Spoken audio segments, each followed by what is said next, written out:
हे दोस्तों, स्वागत है आपका मेरे चैनल BCMP में। और इस वीडियो में इंट्रोडक्शन बताऊंगा Node.js का। प्रीवियस वीडियो में हमने Node.js और कोड एडिटर का VS कोड एडिटर का इंस्टॉलेशन देखा था, क्योंकि Node.js को हम इस प्लेलिस्ट में पढ़ने वाले हैं कि Node.js क्या होता है और VS कोड एडिटर को हम यूज़ करने वाले एज ए कोड एडिटर। ठीक है, तो सबसे पहले जान लेते हैं इंट्रोडक्शन की डिटेल्स Node.js की डिटेल्स के नोड। सबसे पहले देख लेते हैं कि Node.js क्या है। तो मैं आपको बता दूं कि Node.js एक ओपन सोर्स सर्वर इन्वायरमेंट है। सर्वर इन्वायरमेंट मतलब हमें हमें एक सर्वर दे देता है, एज ए सर्वर दे देता है जावास्क्रिप्ट को रन करने के लिए एज ए सर्वर साइड। ठीक है, आप इस तरह से इस चीज़ को समझ सकते हो। सेकंड है कि Node.js है रन टाइम इन्वायरमेंट। अब ये रन टाइम इन्वायरमेंट का क्या मतलब हुआ? फॉर एग्जांपल, अगर आपने अदर कोई लैंग्वेज पढ़ी है या फिर नहीं पढ़ी है, अगर आपने पढ़ी हुई है तो वो इस तरह से वर्क करती है। हम पाइथन को ले लेते हैं। पाइथन में क्या होता है, हम कोई एक प्रोग्राम लिखते हैं, फिर उसको रन करते हैं। अगर उसमें कोई एरर है तो वो रन टाइम पर, मतलब जब उसको कंपाइल करेंगे तो वो एरर तब बताएगा। लेकिन इस Node.js के केस में ऐसा नहीं है। Node.js के केस में क्या होता है, Node.js के सर्वर को रन करने के लिए मल्टीपल टाइप होते हैं। जैसे फर्स्ट प्रोडक्शन मोड के लिए रन कर रहे हो या फिर डेवलपमेंट मोड के लिए रन कर रहे हो, मतलब उसमें हम मल्टीपल टाइप यूज कर सकते हैं Node.js को रन करने के लिए। जैसे हम अभी प्रोजेक्ट बना रहे हैं तो हम उसको एज ए डेवलपमेंट मोड में रन कर सकते हैं। डेवलपमेंट मोड में रन कैसे होता है वो हम देखेंगे जब हम इसको इस फर्स्ट ट्यूटोरियल देखेंगे, तो भी मैं इसको सारी डिटेल बता दूंगा। लेकिन अभी तक के लिए आप इतना समझिए कि जब ये रन करता है तो वो कंटिन्यू रन रहता ही है जब तक हम उसे मैन्युअली क्लोज ना करें। ठीक है, तो अगर जब तक वो रन रहेगा उस फाइल में, अगर हम कुछ चेंज करते हैं तो डायरेक्टली चेंज करते टाइम ही वो सारी चीज़ें हमें कंसोल में दिखा देगा कि Node.js की जो फाइलें हैं उसमें क्या हो रहा है, कहाँ पे क्या हो रहा है। अगर कोई एरर है तो रन टाइम में ही वो सारी चीज़ें दे देगा कि क्या क्या एरर है, कहाँ पे एरर है, किस टाइप की एरर है। ठीक है, या कुछ और भी हो रहा है तो वो हमें कंसोल में दे देगा। ठीक है, जब हम नोड का कोड करेंगे ये आपको बहुत अच्छे से एक्सप्लेन हो जाएगी। अभी के लिए आपको इतना ही समझना चाहिए कि रन टाइम इन्वायरमेंट है। ठीक है, Node.js एक फ्री है। Node.js फ्री है, किसी के लिए कोई चार्ज नहीं करता। Node.js फ्री है, कोई भी इसको इंस्टॉल करके यूज कर सकता है, कोई भी इस पर काम कर सकता है। ठीक है, बस इसको आना चाहिए क्योंकि विदाउट किसी चीज़ को सीखे हम उसको नहीं कर सकते। और नेक्स्ट है कि Node.js runs on various platform. मतलब Node.js सभी के लिए है, चाहे वो विंडो प्लेटफॉर्म हो, लाइनक्स प्लेटफॉर्म हो, या यूनिक या मैक या कोई भी प्लेटफॉर्म हो, सभी के लिए अवेलेबल है। ठीक है, Node.js। नेक्स्ट है Node.js uses JavaScript on server. Node.js की मदद से हमें एक सर्वर मिल जाता है जावास्क्रिप्ट को as a server side use करने का। मतलब अभी तक क्या था, Node.js से पहले JavaScript as a client side use होती थी, जिसमें कोई सर्वर और कुछ नहीं था, किसी का इंस्टॉलेशन नहीं होता था। ओनली हमें एक जेएस की फाइल बनाते थे, उसमें अपना जावास्क्रिप्ट कोड लिखना स्टार्ट कर देते थे। लेकिन जब से नोड आया है तो नोड हमें मौका देता है जावास्क्रिप्ट को as a server side use करने का। ठीक है, आप इसको इस तरह से समझ सकते हो। नेक्स्ट है कि हम नोड को क्यों यूज करें। सबसे पहला, नोड में एसिंक्रोनस प्रोग्रामिंग यूज होती है। अब ये एसिंक्रोनस प्रोग्रामिंग क्या है, अगर आपको नहीं पता एसिंक्रोनस प्रोग्रामिंग क्या है तो आप यूट्यूब पर जाइए। यूट्यूब पर जाने के बाद मेरा चैनल ओपन कर लीजिए, VChamp.org, और यहाँ पे आपको जावास्क्रिप्ट की फुल प्लेलिस्ट मिल जाएगी, इसमें फुल कोर्स है और इसमें आप इसको फॉलो कर सकते हैं। और इसमें मैंने एसिंक्रोनस सिंक्रोनस ये सारी चीज़ें बताई हैं, तो आपको यहाँ पे बहुत अच्छे से समझ में आएगी सिंक्रोनस प्रोग्रामिंग क्या है जो जावास्क्रिप्ट में है। ठीक है, नेक्स्ट पढ़ लेते हैं कि हम पढ़ लेते हैं कि जो हमारा नोड का सर्वर होता है, जब हम उसको as a server side use करते हैं तो उसमें एक सर्वर क्रिएट कर लेते हैं पोर्ट नंबर डाल करके। ठीक है, वो हम आगे पढ़ेंगे। अभी के लिए आप इतना जान लीजिए कि जब हम उसको as a server side use करते हैं तो उसका सर्वर रन हो जाता है और हम उसमें कोई भी कॉमन टास्क परफॉर्म करते हैं, जैसे फाइल, ओपन फाइल, तो उसमें वो उसको रीड करके ओपन फाइल रीड वगैरह करके उसको रिटर्न कर देता है क्लाइंट को उसका कंटेंट। ठीक है, लेकिन इस चीज़ को हम अगर किसी लैंग्वेज में लाइक PHP या ASP में देखें तो उस कंडीशन में क्या होता है, PHP और ASP के केस में क्या होता है, जो फाइल हैंडलिंग है, रिक्वेस्ट है, उसमें क्या होता है, और Node.js की जो फाइल हैंडलिंग रिक्वेस्ट है उसमें कैसे होता है। तो इसमें आपको बहुत बड़ा मेजर डिफरेंस पता चल जाएगा कि Node.js क्यों डिफरेंट है PHP और ASP से। ठीक है, जैसे मान लीजिए PHP ASP में कोई फाइल आई क्लाइंट साइड से सर्वर साइड को रीड करने के लिए, तो उसमें क्या होता है, जो PHP या ASP का सर्वर होता है, जो रिक्वेस्ट होती है, आप ऐसे मान लीजिए कि जो रिक्वेस्ट होती है फाइल की, सबसे पहले तो उसको रीड करता है, फिर उसको देखता है, उसमें कोई रिजल्ट मिलता है तो उसमें उसके ढूंढने में लग जाता है।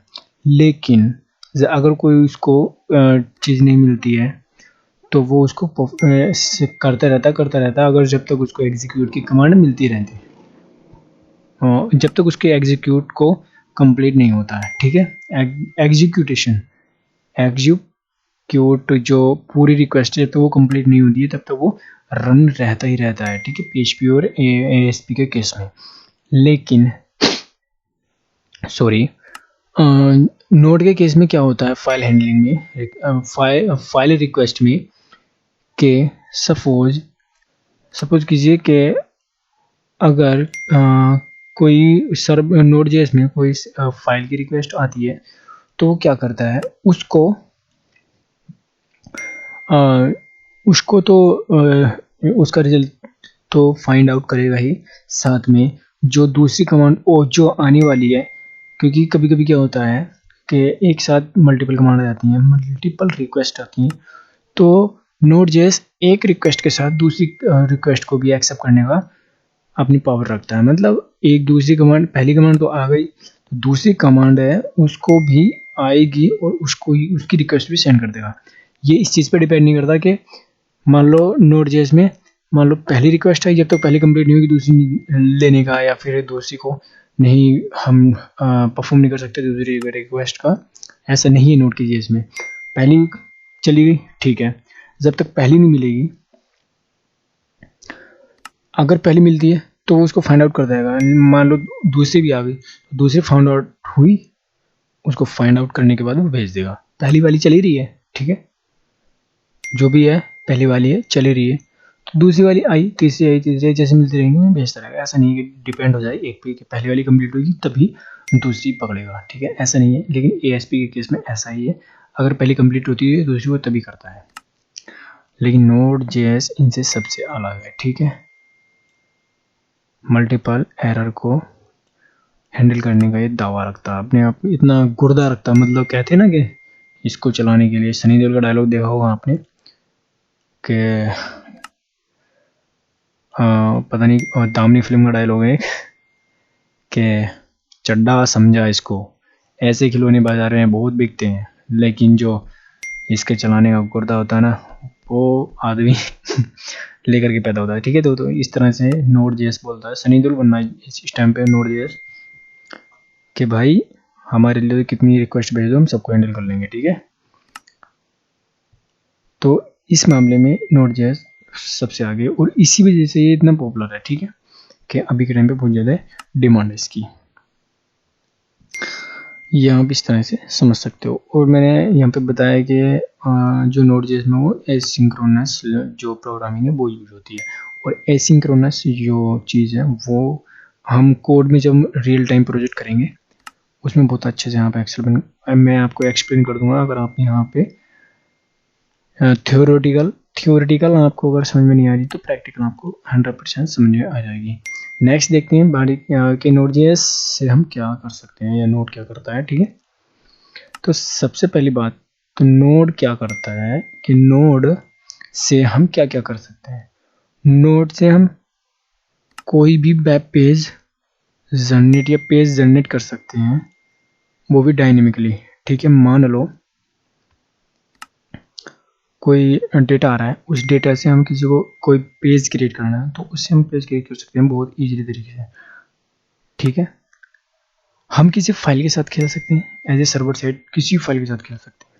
ठीक है, खेलना मतलब उसको क्रिएट कर सकते हैं, ओपन कर सकते हैं, रीड कर सकते हैं, राइट कर सकते हैं, डिलीट कर सकते हैं और क्लोज कर सकते हैं। ये सारी चीज़ें हम एक फाइल के साथ कर सकते हैं नोड.जेएस में, वो भी सर्वर साइड। ठीक है, सभी को पता है नोड सर्वर साइड के लिए बना हुआ है, जावास्क्रिप्ट को मौका देता है जो सर्वर साइड यूज करने का। ठीक है, तो मतलब सर्वर हो गया। तो ये फाइल के साथ हम सर्वर साइड खेल सकते हैं नोड के साथ।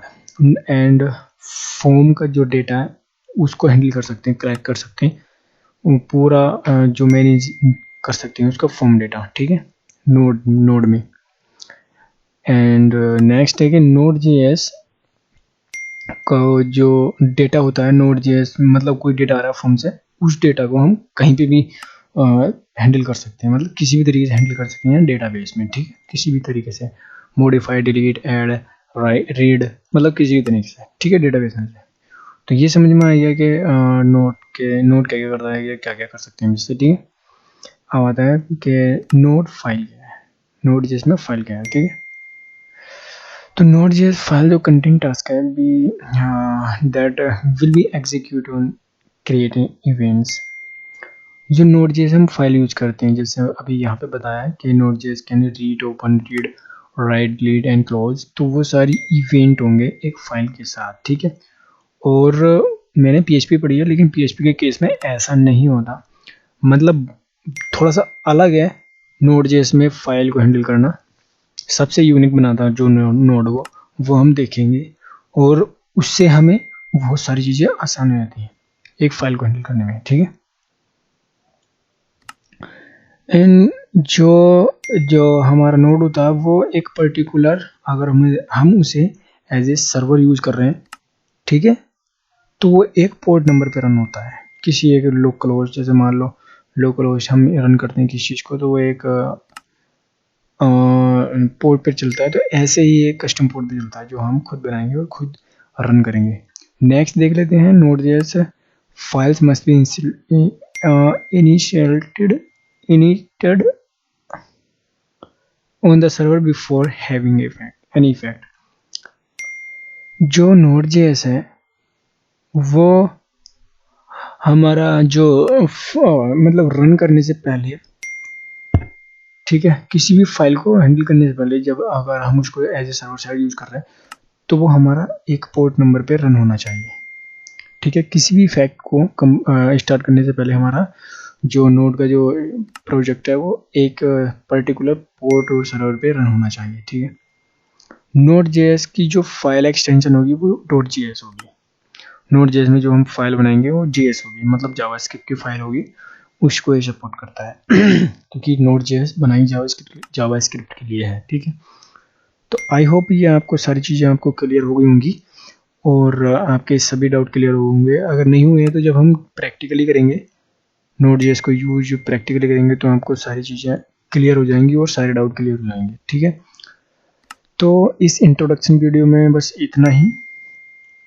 अगर आपको वीडियो अच्छा लगा हो तो लाइक कर लेना, अगर नहीं अच्छा लगा तो डिसलाइक कर लेना। लेकिन डिसलाइक करने वाले वालों से मेरी एक ही रिक्वेस्ट है कि डिसलाइक करने का रीज़न ज़रूर कमेंट करना कि आपको वीडियो अच्छा क्यों नहीं लगा, क्या कमी थी। ठीक है, जिससे मैं नेक्स्ट वीडियो में उसको सही कर सकूँ।